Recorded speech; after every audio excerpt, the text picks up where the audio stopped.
یہ کہانی لالچ، خوف اور ایک پراسرار کنویں کی ہے جس نے کئی لوگوں کی زندگیاں بدل ڈالیں اور تباہ بھی کر دیں۔ ایک آدمی اپنے گھر کے سامنے کنواں کھود رہا تھا کیونکہ اسے صاف پانی کی ضرورت تھی۔ وہ اندر داخل ہے کر کھدائی کر رہا تھا جبکہ اس کی بیٹی باہر رسی تھامے کھڑی تھی۔ اچانک رسی تیزی سے نیچے کھینچنے لگی، لیکن بیٹی اور اس کی بہن نے فوراً اسے روک لیا۔ آدمی نے باہر آ کر بتایا کہ نیچے کوئی سرنگ کھل گئی تھی، مگر وہ بالکل محفوظ تھا۔ لڑکیوں کو یقین نہ آیا تو انہوں نے ایک لیمپ کنویں میں ڈالنے کا فیصلہ کیا۔ جیسے ہی لیمپ اندر گیا، رسی پھر نیچے کھینچنے لگی، لیکن جب اسے کھینچا گیا تو حیرت انگیز طور پر لیمپ کی جگہ ایک مٹکا نکلا جو سونے سے بھرا ہوا تھا۔ یہ دیکھ کر سب حیران اور خوش ہو گئے، لیکن آدمی نے لڑکیوں سے کہا کہ یہ راز کسی کو نہ بتائیں۔ وہ چلا گیا، لیکن لڑکیوں نے مٹکے کے اندر ایک چٹھی دیکھی جس میں لکھا تھا کہ کنویں میں بے حد خزانہ موجود ہے۔ لالچ نے ان کے دلوں میں جگہ بنا لی۔ انہوں نے اور سونا نکالنے کا منصوبہ بنایا اور ایک مرغی کو رسی سے باندھ کر کنویں میں ڈالا۔ رسی دوبارہ تیزی سے نیچے کھینچی اور جب انہوں نے اسے کھینچا تو اس بار بھی سونے سے بھرا ایک اور مٹکا نکلا جس میں ایک چٹھی تھی، ہر ایک چیز کے بدلے تمہیں ایک خزانہ ملے گا۔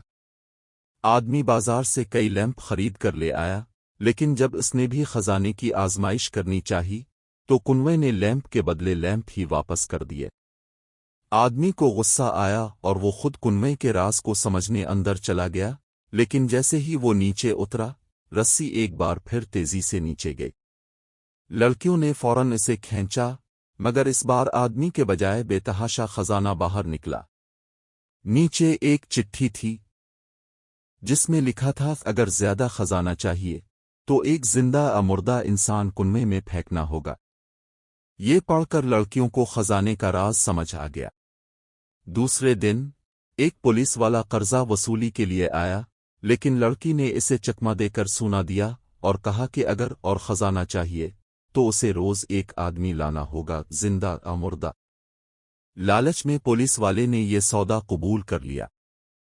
اگلے دن وہ ایک مردہ آدمی لے آیا اور کنویں کے بدلے اسے اور سونا ملا، لیکن اسے یہ سب مشکوک لگا تو وہ رات کو چھپ کر دیکھنے آ گیا۔ لڑکی نے اسے چوری کرتے ہوئے پکڑ لیا اور دونوں کے درمیان جھگڑا ہو گیا۔ اچانک بجلی چمکی اور کنویں کی بھیانک چڑیل باہر نکل آئی۔ وہ غصے میں تھی کیونکہ آج کسی انسان کی بھینٹ نہیں چڑھائی گئی تھی۔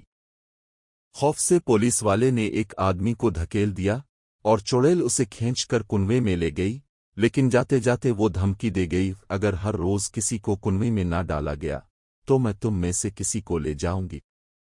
اب لڑکیوں اور پولیس والے کو خوف محسوس ہونے لگا، مگر وہ خزانے کے نشے میں چور ہو چکے تھے۔ پولیس والے نے اگلے دن گاؤں کے میلے میں بجلی کا کھمبا گرا دیا جس سے کئی لوگ مر گئے۔ ان سب کو کنویں میں ڈال دیا گیا اور خزانے کے ڈھیر لگ گئے، لیکن تبھی کنویں کے اندر سے عجیب سی آوازیں آنے لگیں۔ جب لڑکی نے سننا چاہا تو پولیس والے نے اسے بھی دھکا دے کر کنویں میں پھینک دیا اور پھر دوسری لڑکی کو بھی۔ اب وہ خزانے کا اکیلا مالک تھا۔ لیکن یہ کہانی یہاں ختم نہیں ہوتی، وہ چڑیل ایک بار پھر آئی اور اس بار وہ سب کو لینے آئی تھی۔ وہ آدمی جس نے شروع میں یہ کنواں کھودا تھا، اس سے سوال کیا گیا کیا تمہیں خزانہ چاہیے؟ آدمی نے جواب دیا مجھے خزانہ نہیں۔